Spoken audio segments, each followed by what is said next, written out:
그거에 따르는 위기가 왔다라고 말씀을 드리겠습니다.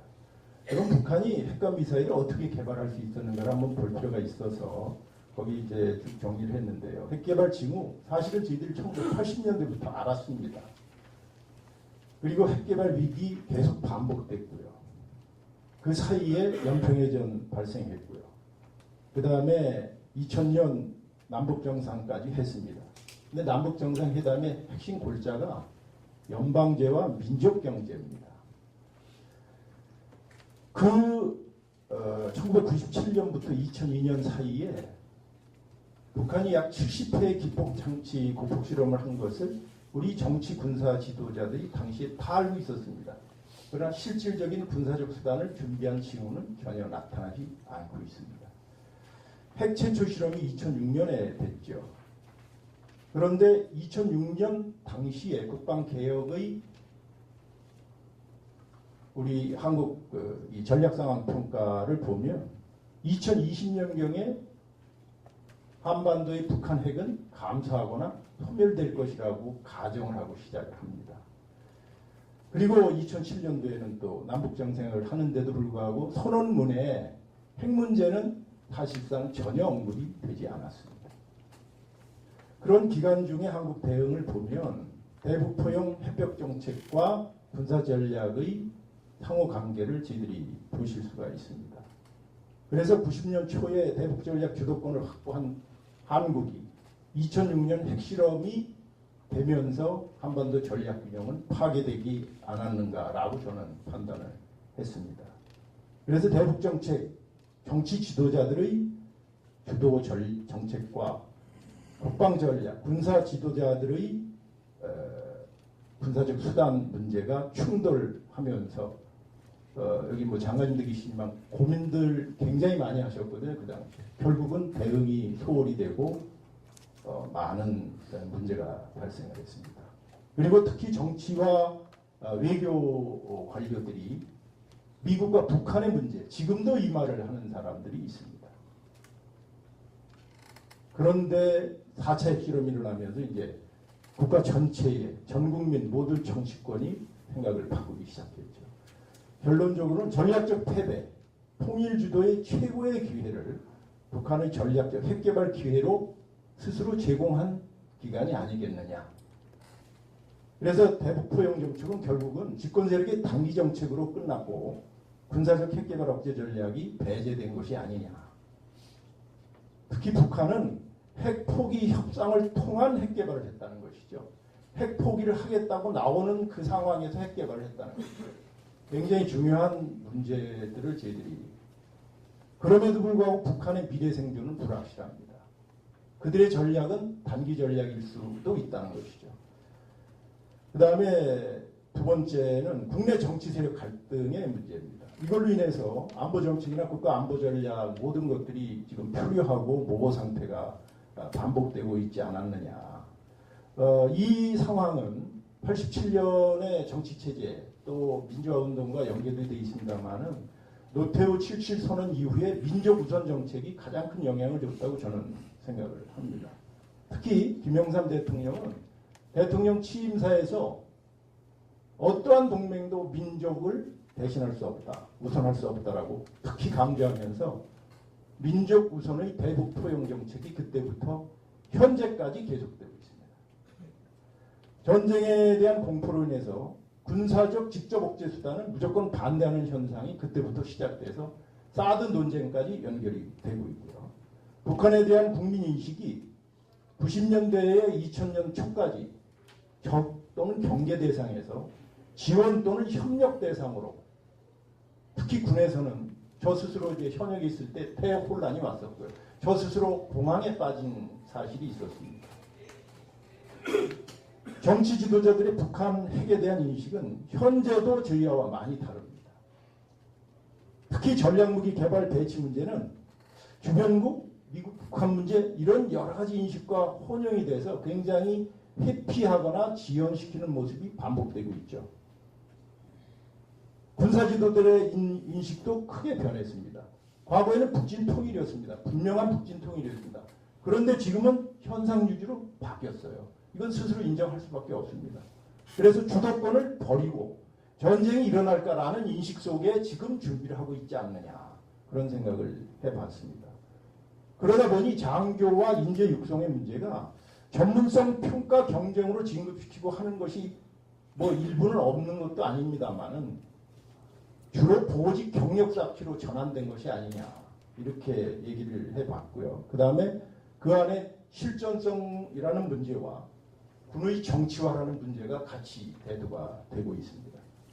즉 국내 정치적 취약성이 국방 안보에 치명적 영향을 줌으로써 국가의 미래 생존 문제의 전략적 접근의 모호성이 반복되고 있습니다. 세 번째는 87년 이후에 한국이 민주화된 그 상황에서 군 내부의 사회적 문화 수용이 늦어지지 않았느냐, 그것이 세 번째 항입니다. 그래서 자유민주주의 국가 특성에 부합된 국방 전문성 확보가 실패된 것이 아니냐라고 저는 봤습니다. 클라우디오 미치가 정치, 국민, 군대에 대한 삼위일체를 얘기했습니다만 전형적인 그 현상이 한국에서 나타나고 있다라고 저는 보고 있습니다. 자유민주국가의 핵심은 선거로 반드시 정권이 교체된다는 것입니다.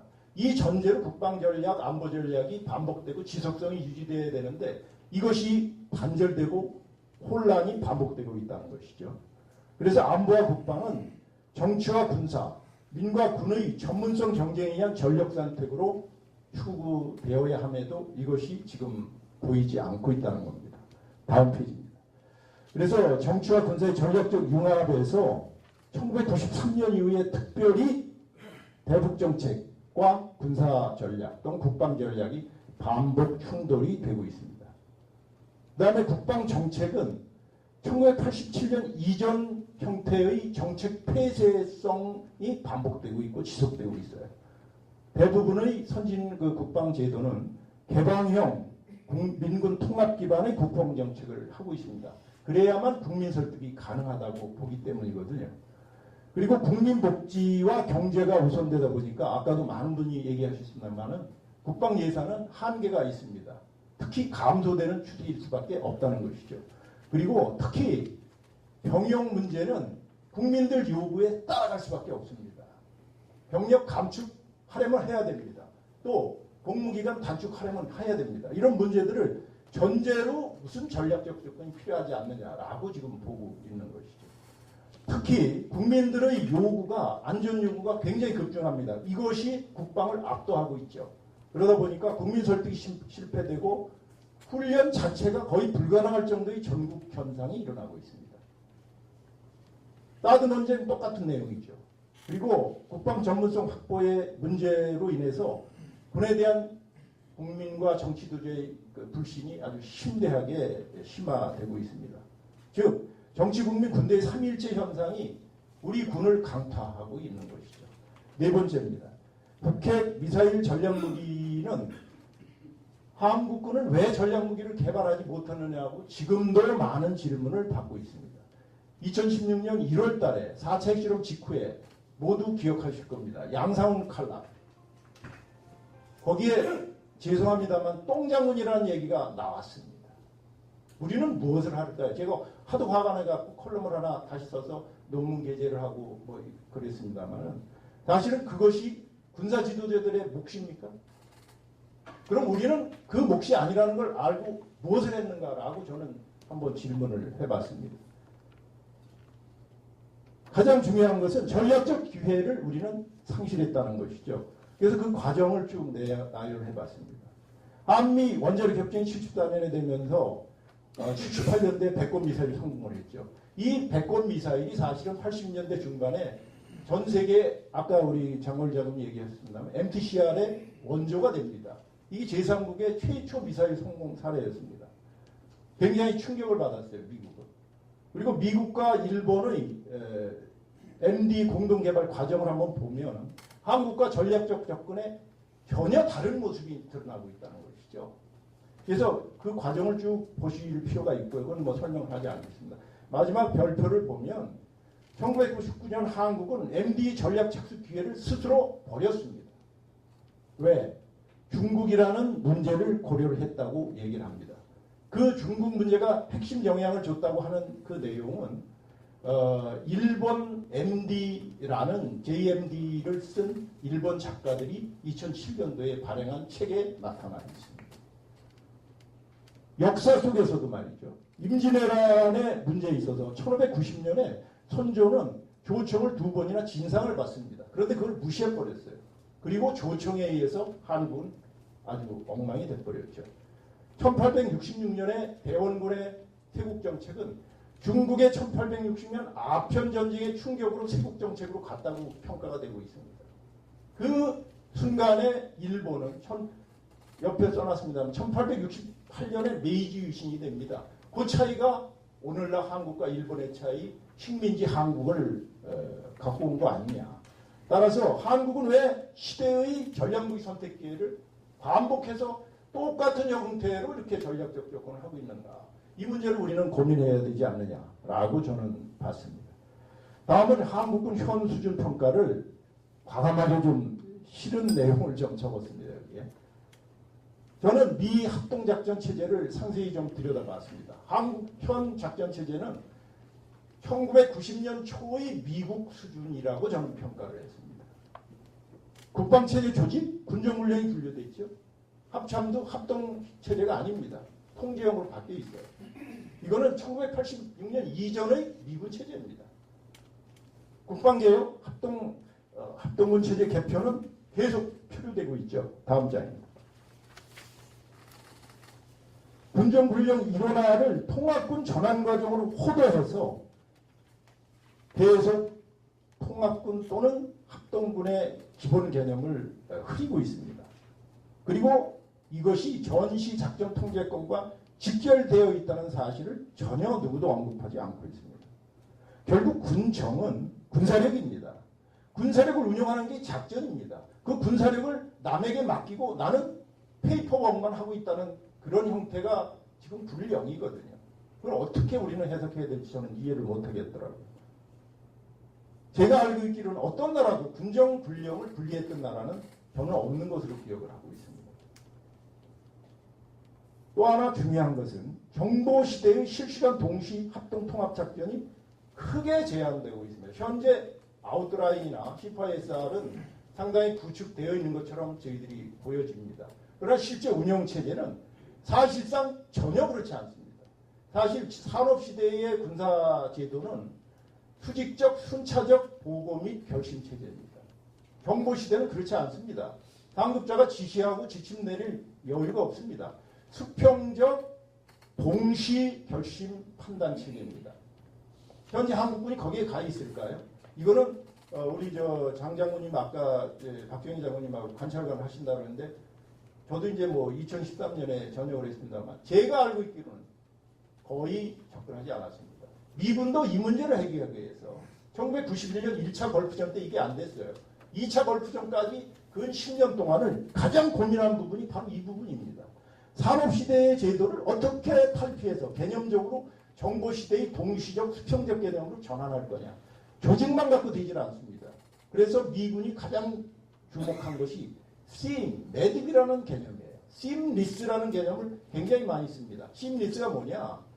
모든 정보체제의 중간 제대별 차단 장치를 다 없애버리는 거예요. 그래서 단추 하나만 누르면 저 말단 소대로부터 합참까지 동시 전파되는 것입니다. 그럼 물론 걸림 장치가 있죠. 그 구분이 되어 있습니다.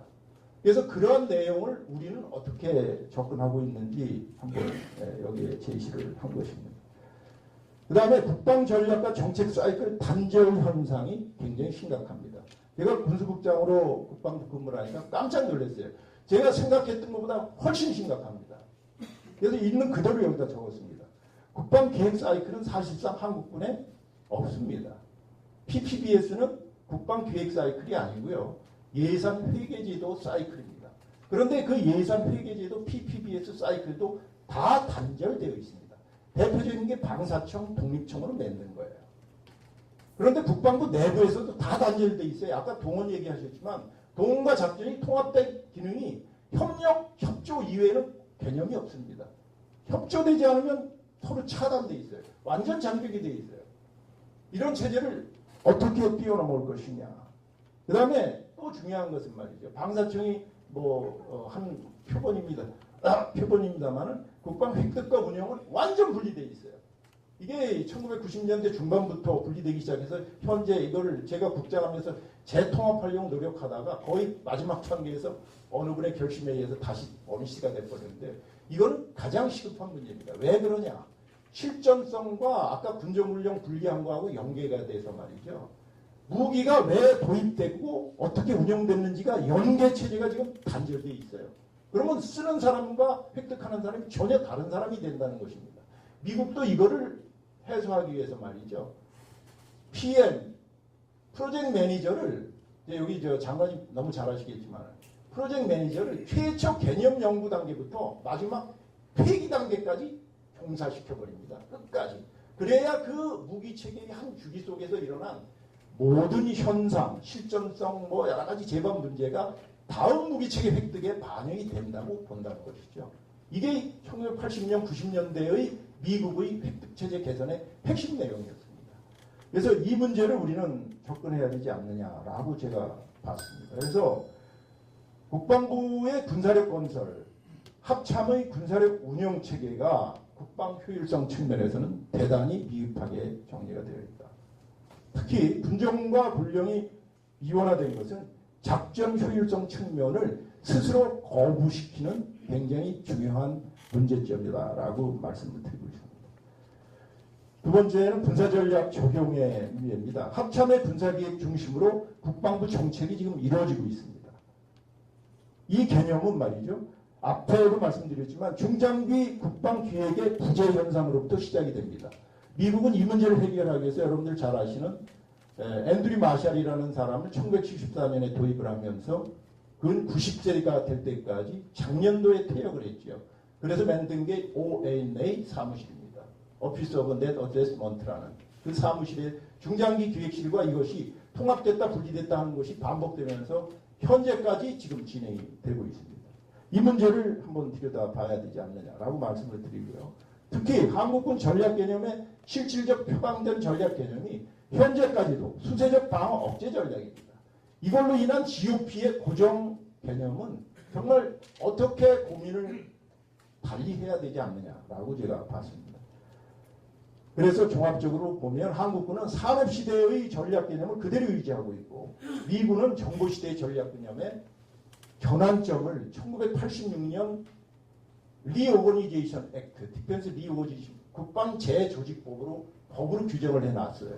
근데 그런 법이 우리 2006년에 나타날까 했더니 2006년에 저희들의 국방개혁법은 사실상 그것과는 아주 거리가 먼 그냥 규모만 감축하고 장비만 많이 들여온다는 이런 결과로 많이 바뀌어 있다는 사실을 저는 발견했습니다. 그래서 한국군이 변화된 모습을 쭉 보면 특히 1990년 이후에 한국군은 말이죠.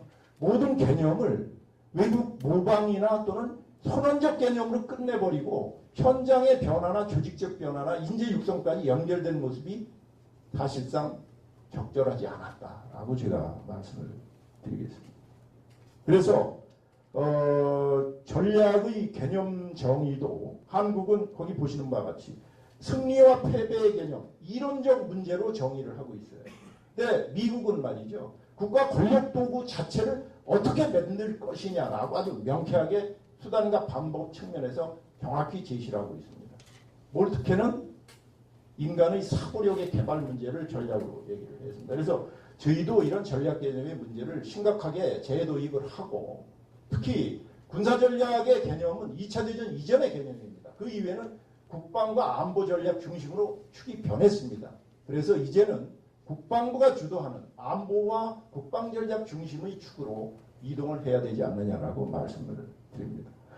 그래서 그 내용이 군사력 건설, 군사력 운영 그 두 가지 내용과 쭉 연결이 돼서 그 실예를 제가 쭉 제시를 해놨습니다. 왜 이런 현상이 일어났는가? 라는 얘기들이 이제 거기 제시되어 있습니다. 그리고 세 번째, 그래서 실전 검증 군사제도를 저희는 많이 했다고 하는데 제가 볼 때는 사실상 선언에 그치고 실질적으로 운영하는 제도는 사실상 보이기 어렵다라고 제가 말씀을 드리겠습니다. 그래서 실전 요소가 피드백이 되고 검증되는 이러한 체계는 미군이 과거 테이블 위에 했던 그런 실전 검증 체제를 과학화시켰던 문제로 저희들은 따라가줘야 하는데 이 과학화에 집중을 하지 않고 제도 도입에만 집중을 하고 있지 않느냐라고 거기다가 이제 제시를 한 것입니다. 그러다 보니 장교단 정시는 지휘관을 회피합니다. 왜? 지휘관한테는 진급을 안 시키거든요. 그리고 참모 때 무슨 보직을 받을 것이냐에 집중을 해서 아까 앞에 말씀드린 병력 쌓기, 보직 어떻게 가질 것이냐 여기에 집중하고 있다라고 저는 봤습니다. 그래서 전투 프로 지휘관이 아닌 참모 육성 중심 군사제도로 우리는 변질되었다. 그래서 보고 못 받으면 책임이 없다라는 이상한 현상이 국내에서 일어나고 있습니다. 부대 지휘 체제 위기가 닥쳐왔다. 그래서 부모 상의하고 지리제고 임무를 부여하는 이런 현상이 공공연히 일어나고 있다는 것이죠. 그래서 지휘보다 관리라는 개념을 훨씬 뛰어넘은 이상한 군대가 지금 되어가고 있다. 그래서 실전성 전문성 경쟁체제가 붕괴되었고 개인 경력 보호를 어떻게 할 것이냐는 개인 이익과 조직 목표 사이에 큰 충돌이 지금 일어나고 있다. 그래서 장교 평정은 정신요소 중심으로 평가를 지금 하고 있습니다. 실제 실전 전투 전문성 평가에서는 많이 찾아보기 어렵다. 그래서 제가 볼 때는 전형적인 행정군대로 가고 있다. 이 문제를 1970년대 미군이 가장 고민한 내용입니다. 그래서 가브리엘이라는 분이 1979년대 크라이시스 인 커맨드라는 책에서 이런 내용을 상세히 적어놨습니다. 그 다음에 과학화된 작계방책 분석 및 훈련 체계, 제도별 합동훈련이 심각하게 부족합니다. 이런 문제들은 제가 현역 기관을 할 때도 제가 직접 해보니까 현 여건에서도 되더라고요. 이게. 저는 실제 훈련으로 이걸 실현을 했습니다. 호국 훈련할 때 200km, 400km 중심 정면에서 2개 양계 기계화 사단을 완전 자유이동시켰습니다. 그랬더니 지휘관들, 사단장들이 저한테 질문하기를 왜 통제를 안 해주느냐고 질문을 합니다. 이런 현상이 한국군에 일어납니다. 통제선을 부여 안 해주니까 무서워서 결심을 못하는 거예요. 사단장들이. 진출을 겁내는 겁니다. 200km 그냥 달려가도 되거든요. 적이 없다면. 이런 현상이 한국군에 일어나고 있다는 것을 말씀을 드립니다. 그 내용들이 그거 쓴 겁니다. 이거를 최종적으로 미군이 완성한 거의 LVC 훈련 체계입니다. 라이브 버추얼 컨스트럭티브 훈련 체계입니다. 이 문제는 모든 것을 검증할 수 있습니다. 이 체계가 바로 NTC 훈련장에서 그대로 진행이 됩니다. 이런 현상을 우리들이 따라가야 되지 않느냐. 그래서 현재 작년에도 제가 전투실험소하고 일을 했습니다만 전투실험에 대해서 사실은 모든 사람이 무관심합니다. 진급과 상관없으니까. 전투실험소장이 아무리 써들봐도 알아주질 않습니다. 실전훈련? 이거는 절차 중심으로 가 있지 사실은 얼마나 힘든가 얼마나 전장 상황을 그대로 재현하려 하는 이런 지휘관의 고민은 제가 많이 찾아보지 못했습니다. 다음은 한국안보와 국방전략 재정립 방향입니다. 그래서 종합적으로 거기 정리해드린 것인데 제가 결론적으로 말씀드리면 혁명적인 국방개혁이 아니면 현재의 이 문제를 탈피하기 어렵지 않느냐. 그래서 미국이 1991년에 걸프전에 성공한 다음에 200년 만에 국방개혁을 완성했다고 했습니다. 200년 만에. 국방개혁이 이렇게 어렵습니다. 그래서 여야의 공통 안보인식 개념을 식별해서 구축하는 국방 자율성 영역을 어떻게 도출할 것인가 고민을 해야 되고 거기에서 놓으신 대로 써드린 대로 군사 지도자의 실전 전문성 회복이 국방과 안보의 모든 것을 좌우한다라고 저는 느꼈고 판단을 했습니다. 특히 군이 모든 것을 해야만 한다. 안보 분야는 군이다라고 생각하는 그 인식에서 탈피해야 여기로 들어갈 수 있지 않느냐라는 그런 생각을 했습니다. 이상입니다.